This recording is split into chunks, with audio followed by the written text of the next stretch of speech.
মুসারে আল্লাহরে জিগাইবানি, আমি গরিব মানুষ, আমি ভালো কিছু কিনতে পারি না, ছেলে মেয়েকে ভালো কিছু খাওয়াইতে পারি না, ভাঙ্গা ঘর, এত গরিব, ভালো করে ঘর বানাইতে পারি না। আল্লাহরে জিগাইবানি কি করলে আমার উন্নতি হবে, ধনী হব, টাকা পয়সা হবে। আল্লাহরে জিগাইবানি।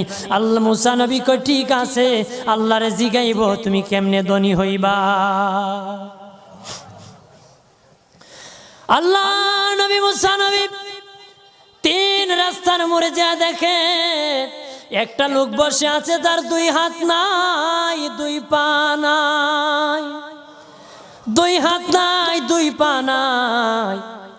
ওই লোক ডাক দিয়া কয়, মুসা রে, জীবনে কোনোদিন নিজে হাঁটতে পারি নাই, নিজ হাতে খেতে পারি নাই, কেউ খাওয়াইলে খাই, নতুবা উপবাস থাকি, বৃষ্টি আসলে ভিজি, সেখানে আমি আবার